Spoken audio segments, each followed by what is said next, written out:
राहुल नेहमीप्रमाणे खूप खुश असायचा, अगदी आनंदात.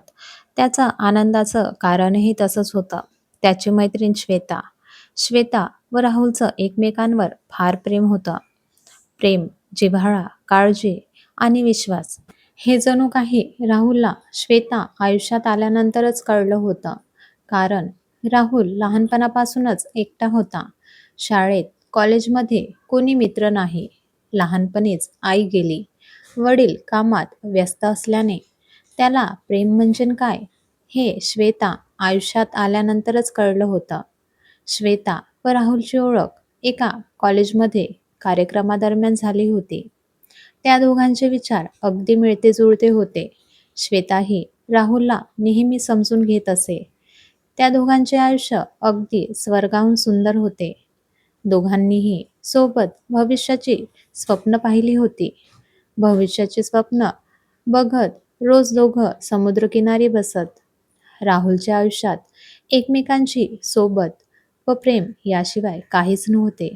सगळं अगदी छान व सुरळीत चाललं होतं. पण अचानक श्वेताचे राहुलला भेटणे बंद झाले. कॉल्स पण बंद झाले. त्यांनी फार प्रयत्न केले, तिच्या मैत्रिणींना विचारले, पण त्यांना देखील काहीच माहिती नव्हते. म्हणून तो तिच्या घरी गेला. तेव्हा त्याला समजले की श्वेताचे लग्न ठरले आहे आणि संपूर्ण कुटुंब त्यासाठी गावी गेले आहे. राहुल मनातून निराश झाला. त्या गोष्टीवर त्याचा विश्वास बसला नाही, म्हणून तो तिच्या गावी गेला.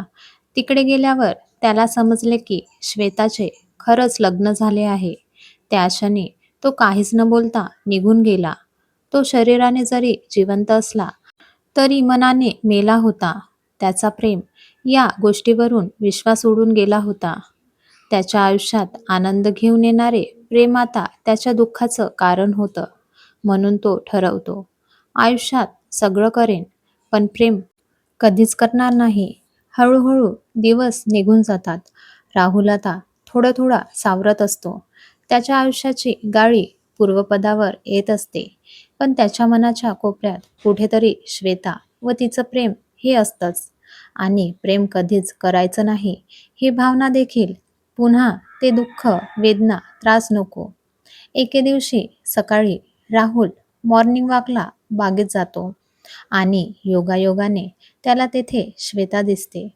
2 मिनिटासाठी त्याला त्याचे आयुष्य थांबल्यासारखे वाटते. पण दुसऱ्याच क्षणी त्याला समजते की आता तिचं लग्न झालं आहे.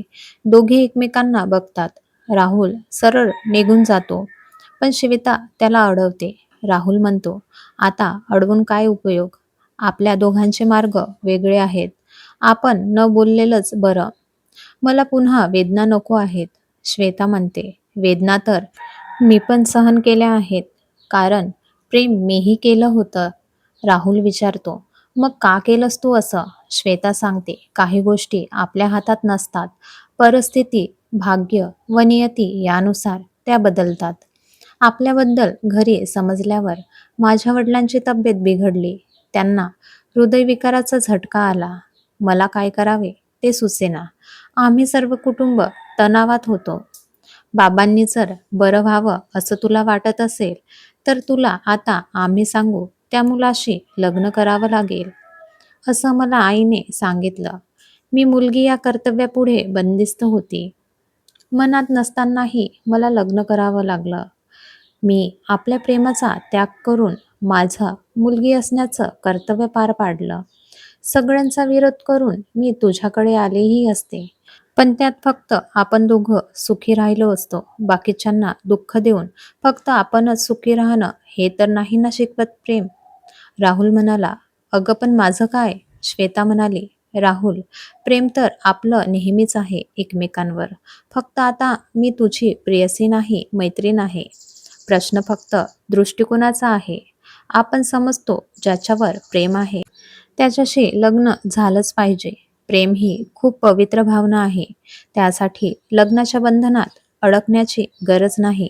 जसे राधाकृष्णाचे प्रेम होतं, मैत्रीपूर्ण, निर्मळ, पवित्र, तसंच आपलं प्रेम हेच त्यागाचे प्रतीक आहे. आपण आपल्या प्रेमाचा त्याग केला, पण त्यातून खूप लोकांना आनंदी केले. आणि आता तू पण आयुष्यात पुढे जा. प्रेम हे खूप सुंदर आहे. फक्त ते एकदा मिळालं नाही म्हणून प्रेम करणे सोडायचं नाही. आणि मी तर आहेच ना तुझ्यासोबत. तुझी एक चांगली मैत्रीण म्हणून नेहमी. तुझ्यासाठी एक चांगली मुलगी शोधू आपण. राहुल 2 मिनिट थांबला. त्याचे डोळे पाणावले व श्वेताला म्हणाला, किती सुंदर समजून सांगितलं तू मला. सगळं जसं पहिलं सांगायचीस. बरं झालं आज आपली इथे भेट झाली. माझे सगळे गैरसमज दूर झाले. पण माझी एक अट आहे. आता लग्नासाठी जी मुलगी शोधू ती पण अगदी तुझ्यासारखी समजून सांगणारी हवी. श्वेताने लगेच होकार दिला. मग दोघेही पार्कमधून गप्पा मारत आपल्या घरी गेली. पण प्रेम म्हणजे त्याग व निस्वार्थीपणा ही एक नवीन परिभाषा समजावून गेले. ही कथा आवडल्या असल्यास लाईक करा, शेअर करा आणि सबस्क्राईब करा. धन्यवाद.